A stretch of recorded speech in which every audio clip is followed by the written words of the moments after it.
Hi everyone, thank you so much for coming back to my channel. I am continuing that series of introducing guests to my channel who could give some insights towards settlement in Australia. And my guest today is Raj. He's a career coach in Australia, and I engaged with him after a year of me being there. I received immense help from him, and I have mentioned him in a couple of my other videos, the videos in which I have tried to share some tips about getting a job or for your career in Australia. I will link those videos in the description box. So let's go ahead and listen from Raj on what his advices and suggestions are. Hi Raj, thank you so much for coming to my channel and giving your precious time for doing this video. It's really going to be helpful. I'm pretty sure about that. Hi there, Vijeta. Very pleased to be on your show. Thank you so much. So very quickly, I'll just let my subscribers and viewers here know a little bit about you. And that is, guys, Raj is a Melbourne-based, Australia-based career coach with over 2 decades of experience in recruitment, human resource management, and career coaching roles. And he provides customized one-on-one coaching sessions, working with his clients end-to-end from the time they sign up till they land their first role in Australia. And till date, Raj has successfully formulated career strategies for over 300 skilled migrants in achieving their career goals and aspirations upon migrating to Australia. Raj, do you think I've covered that it, or should we know a little more about you through you? Probably the fact that I have lived in Australia and in Melbourne for about 24 years. I came to Australia to study. I did my master's in human resource management here. And had once I finished, I had tremendous difficulties in landing my first job here, despite having about 5 years of work experience from India, and also having done my master's in human resource management. It was difficult, and by the time I cracked that, my first role here, I learned what it takes. And over the next 20 or so years now, I have further developed, the understanding of what it would take for anyone to arrive in Australia and land their first role. So I have significant experience in recruitment, human resource management. I've recruited several different kinds of roles myself, having been on interview panels, been a hiring manager myself. So what I do is I pass on my knowledge and understanding of this market, of what it takes to succeed here, to my clients in the customized one-on-one coaching sessions you had mentioned earlier. And each case is different. So I take time to understand what each person's aspiration is. Fair enough. That's wonderful to know. And though you've already covered some bit of this, but just to put it very briefly and crisply, so when somebody enrolls with you, what kind of assistance can they expect from you, and when do you think is the right time that they should contact you and start engaging?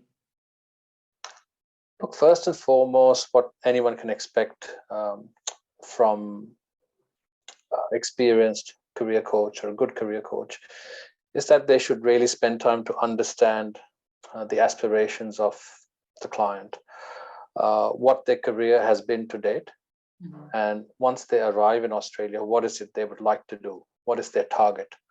So a thorough understanding to firstly ensure the target is correct, is right. And all the other services related to the standard career coaching practice around advice on your resume, your cover letter, your LinkedIn profile, tips and guidance on interview preparation. Those accompany, but the process is reverse engineered from the target. So understanding the career is the first step. Got it. Fair enough. And, I get this question often, Raj, and I try and address it to the best of my ability. But now, because I have you here, the expert, in my opinion, for sure, what would you like, for our audience to know about the job market of Australia? What is your opinion about it? How much time does it take to secure a job, and the rough kind of salaries that somebody could expect as their first role when they land? The salary expectation is a very hard one to answer because it's not a standard answer. It depends on the individual, their experience, their capability, their skill set. What the job market in Australia is extremely buoyant at the moment. The Australian economy has bounced back really well following the decline of the initial lockdown phase in 2020, post-COVID. It was already in decline in 2019, but it has bounced back spectacularly in 2021 so far. And there is a real profound skill shortage at the moment, which was due to the border closure. Correct. So to give you an idea, in a typical year, roughly about 250,000 skilled migrants, along with their families, enter Australia. That number went down to almost zero during the border closures, which led to a really high demand and a low supply situation. And it resulted in almost, I hardly know anyone right now who doesn't have a job in Australia if they want a job. So that's the reality of the ground at the moment. So anybody who is planning to shift and move to Australia should make that decision to move as quickly as possible, because the job market is still very hot, even though the year is ending right now. Okay, that was wonderful. Yes, absolutely. So for a migrant entering Australia, trying to worry about will they be able to make a living here? Absolutely, they will be able to. Most people make the decision to move to Australia for quality of life, a work-life balance, an environment free of pollution, and several other factors. And a lot of people make decisions for the sake of education of their children, better education or different education, and all those can be quite easily met. Yes, so I think in essence, that's exactly what I wanted to know, that, should they be worried about for how long would they need to, fetch their savings and not be independent enough? So I think that answers that. Look, mentally and financially, any migrant should come prepared for the initial 3, 6, 9, 12-month period. So it's hard to say which one applies to which migrant. But mentally come prepared to take on roles which are not exactly what they want initially, if that's what it takes. Because everything they do here initially will give them experience of meeting people, understanding the culture, and be able to tell that story when they do have that interview for the right role, as to what they did in the last 3, 6, 9 months since they arrived. And that story is a very important part of demonstrating their resilience, demonstrating their ability to carve out something for themselves in a new country. Yeah, to that essence, Raj, actually, in few of my videos, I have mentioned that till such time one doesn't really land their first paid employment per se, just to gain that local qualification, they could even take up some volunteering jobs. So I think we are on the same page on that, are we? Yeah, look, the reality is that most skilled migrants come to Australia quite unaware of the market conditions prior to their departure from their home country. And only when they arrive here do they learn how different and competitive this recruitment process in Australia is. And then they're confronted by that lack of local Australian experience. And the one way to fulfill that is to take on work which gives you that experience, which gives you the ability to be in a job interview and very proudly explain what is it you've been doing for the last 3 months. Be very candid about the gap that they have in understanding the local culture and what steps they have taken to overcome that gap. So it can play a significant role. It played a role for me as well. I came here as a student and I worked in roles within hospitality. I worked in market research. I worked in different kinds of roles, which gave me insight into the Australian culture, which was a very important step for me, which I didn't know when I was doing those jobs, but eventually I found out. Yeah. Okay, great. Yeah, and Highly I don't recommend. know if you've, sorry, did I cut you there? Not at all. Go ahead. Perfect. Yeah, so one very important thing is I engaged with you a year after I was already there. And I think, that remains as a tiny regret for me. I wish I had connected with you sooner, because that 1 year of struggle, if I may say, could have been eliminated. So in your opinion, when do you think it's the right time for somebody who would like to get some insights from you, guidance from you, should connect with you? Should it be before they've landed, immediately after landing, or when? Look, the ideal answer is as soon as possible, once they know about the services I provide and about the realities on the ground. Um, my experience has been, if anybody would like to engage the services of a coach, it should be done roughly 3 months prior to departure. Okay. That's about 12 weeks.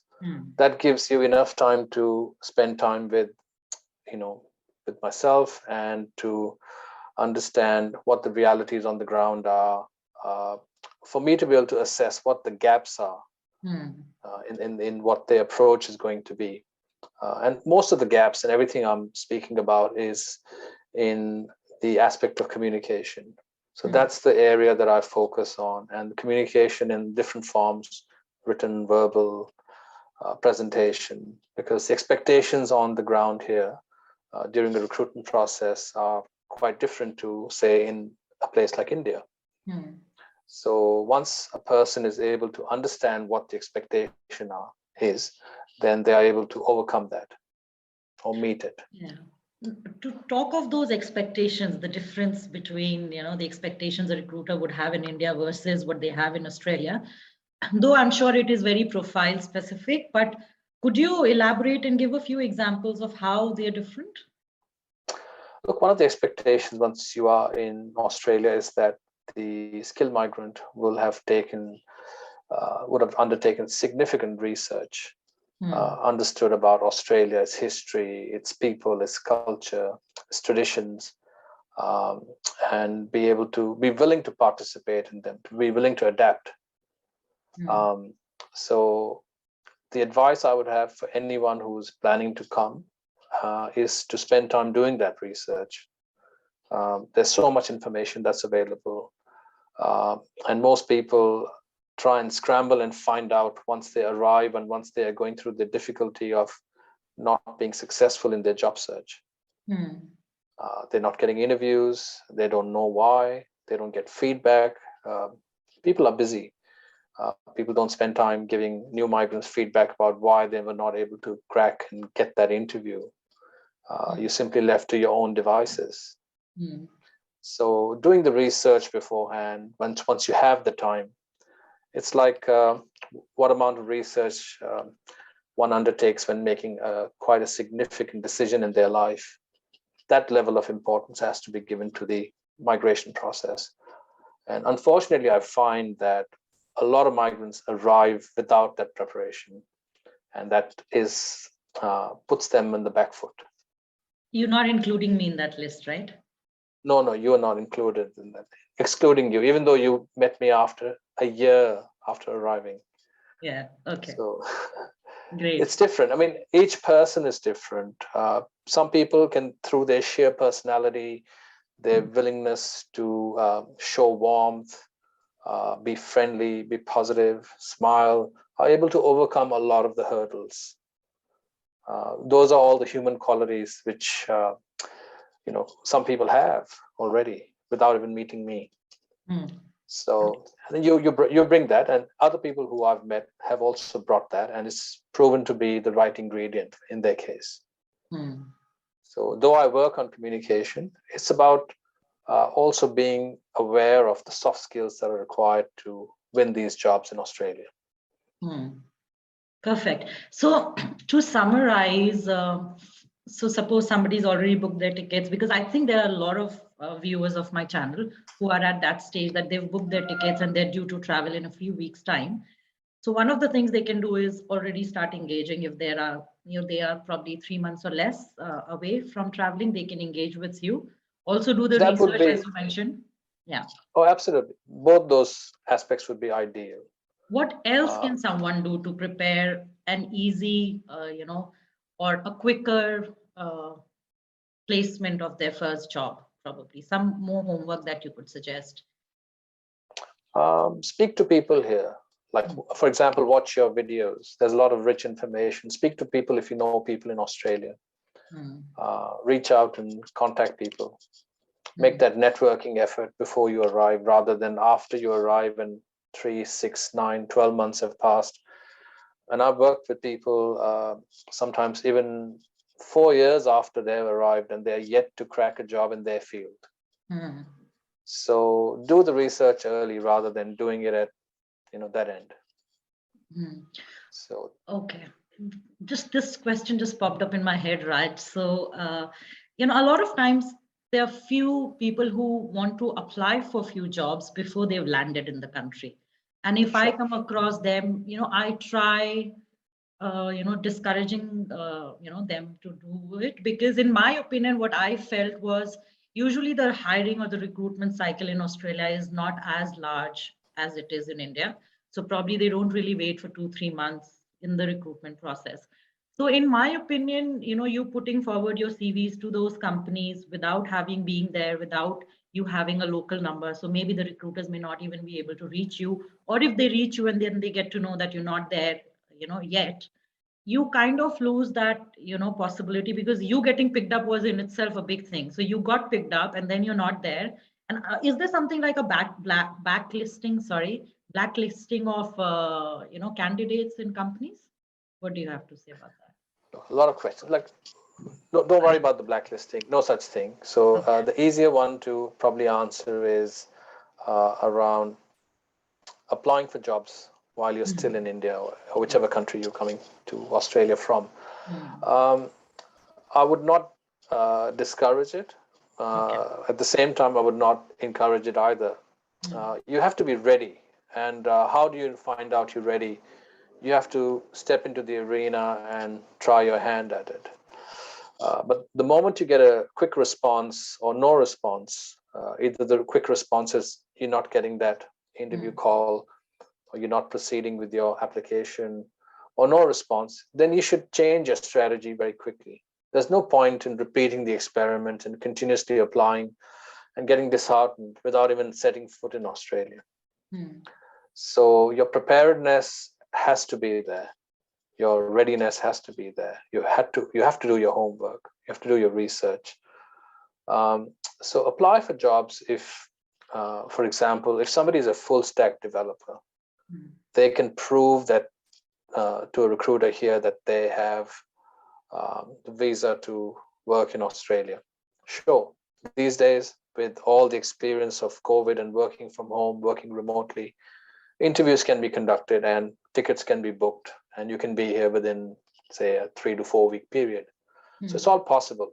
Depends on supply and demand, depends on the kind of role you're seeking. So mm, if you are seeking a role which is in high supply already and low mm, demand, you mm, have to be here. mm, So if somebody's applying for a role within customer service, mm, sitting overseas, it's going to be very difficult. mm. Yeah. So So very the answer profile lies, specific. Yeah. yeah, the answer lies in your profile Mm, fair and enough. your readiness. Hmm. Okay. All right. Raj, the next one that I'd like you to cover for me, please, is, are there any significant do's and don'ts that you'd like to share when it comes to setting up their careers in Yeah, Australia? very, absolutely. Very simple. Don't have very high expectations. Hmm.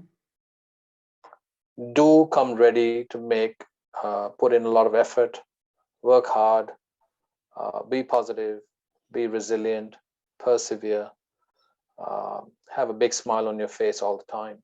Hmm. Be positive, because that energy will rub off on people. You'll gain respect and trust very, very quickly if you come with that attitude. So do come with the right attitude. Don't come with high expectations. So the ideal when I meet my clients for the first time is to explain to them, have as low or zero expectations as possible and put in 100% effort Hmm. with a smile on your face. That is the ideal. Hmm. Perfect. Simple stuff. Yeah, I think I've also been talking about that, to have zero expectation, be very open. Uh, but so we've often heard that you have to step down from, the roles that you've held in your country before or after you travel. You usually do not crack the similar positions. Are you in sync with that, or what are you able to assign a percentage of your clients who probably were Yeah. at a significantly high position and they managed to crack similar positions, in their probably first year of landing? So like you introduced that I've been part of close to 300 success stories of skilled migrants, especially in the last 4.5 years that I've been doing this coaching full time.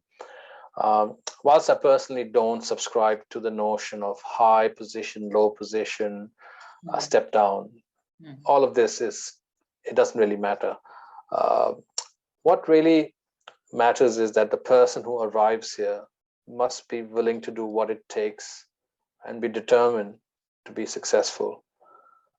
If that means you take on a role which is at a slightly lower level than what you last did, because there are gaps in your understanding, for example, of the culture or what's going on in Australia, so be it. You may have to do that. But like a majority of my clients have managed to secure the right role at the right level.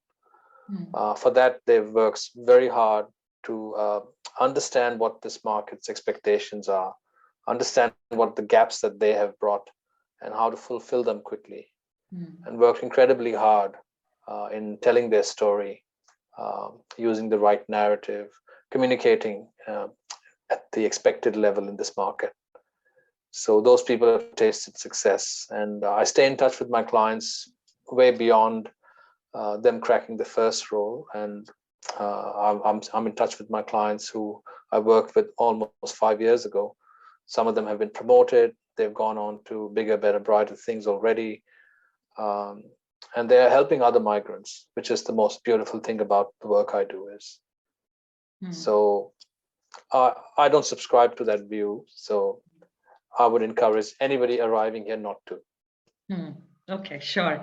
And now, because you've just mentioned that you know a lot of people through your 2 decades of living and working experience, and then through your clients and their references. So do you think anybody who enrolls with you can expect some easy references or job references through you, that you could connect them with some employers? You remember I said, come with zero expectations. Yeah. Okay. Look, having said that, of course, where it's possible and where it's feasible, I open my network for my clients. I want all the success for my clients as soon as possible, for their transition to be smooth, for it to be relatively pain-free. Though I think a bit of pain is good, because people get to really appreciate it when they get success.